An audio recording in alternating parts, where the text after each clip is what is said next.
Dans cette vidéo, je vais vous faire fusionner trois sujets, puisqu'on va parler de Stellantis, et les trois donc correspondent à la même chose, mais à trois sujets donc différents. Le premier, donc c'est encore un rappel du moteur, donc PureTech, un risque d'incendie. Bon, il y a déjà eu un problème donc, sur la R5, des moteurs qui ne démarraient pas, 16 000 véhicules. On parle quand même là de 60 000 encore exemplaires de Citroën C3, de Peugeot 208, Opel Corsa, équipé donc du bloc 1,2 litre, 82 chevaux cette fois-ci. Donc c'est le PureTech, mais entre guillemets, sans turbo. C'est, voilà, comme ils expliquent, après les airbags Takata, les moteurs PureTech, etc. etc. Donc c'est catastrophique, c'est quelque chose qui va coûter très cher. C'est le problème de Carlos Tavares. Et Carlos Tavares, on va aussi en parler puisqu'il est parti avec une très belle somme, 23 petits millions de rémunération en 2024, et je crois qu'il avait un beau parachute doré. Bon, en fait, il faut arrêter de donner des stock options à ces gens-là, etc.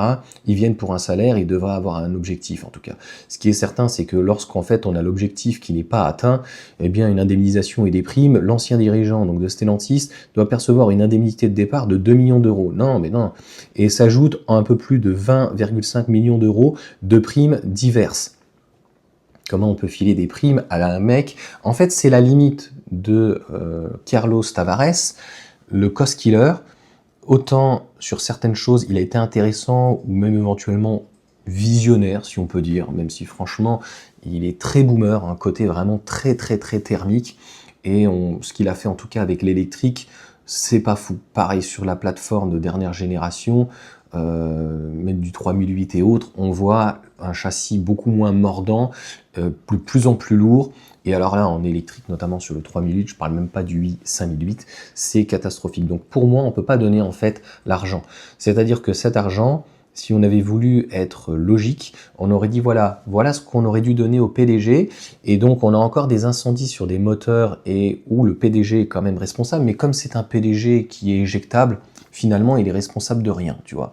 C'est, je sais pas, c'est un petit peu comme un médecin charlatan, tu vois, c'est méchant, il n'a pas d'obligation de résultat. Donc là, a priori, pas d'obligation de résultat, et cet argent, on aurait dû l'utiliser dans un fonds d'indemnisation, tout simplement.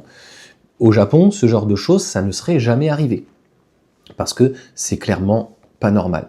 C'est surtout que les résultats, en plus de Stellantis, hein, on en parle donc dans un troisième sujet, sont non pas décevants en tout cas, mais sont pas foufou. Donc Stellantis, des résultats décevants, mais pas désespérants. Moi, je trouve que c'est pas désespérant. Les marges restent plutôt bonnes, etc.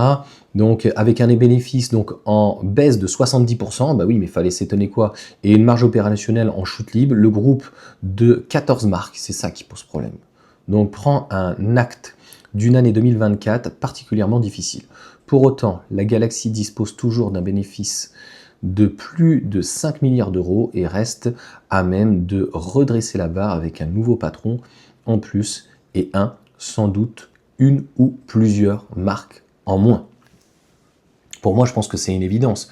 Ça n'a jamais de toute façon fonctionné à un moment donné d'avoir autant de marques. Volkswagen l'a fait, mais va avoir le même problème, c'est-à-dire qu'à un moment donné, il y a des coûts et inonder en fait les voitures, que ce soit thermiques ou électriques, comme on inonde en fait le marché des paquets bonus, tu vois, et finalement c'est derrière le même produit et c'est le packaging qui change, je trouve que c'est vraiment pas intéressant.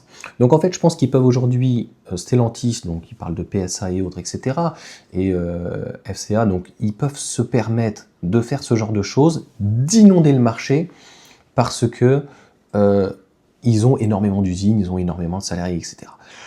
À se demander, même si c'est pas fait exprès, d'inonder le marché, en fait, avec des citadines notamment de toutes les marques, Peugeot, de Peugeot, Citroën, Opel, Alfa Romeo, vraiment tout, et de voir finalement ce qui marche et de garder le meilleur. Et surtout, malheureusement, qui veut dire suppression de marge, de marque, pardon, et de marge, suppression aussi de salariés et d'usines. Donc ça, c'est inévitable.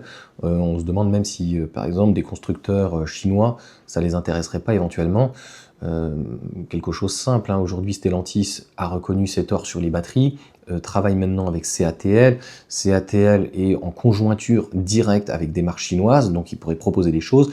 Et j'irai même plus loin, aujourd'hui CATL propose donc une plateforme totalement dédiée, donc châssis, batterie, moteur, etc., qui a l'air d'être mieux que les nouveaux châssis STLA, quoi.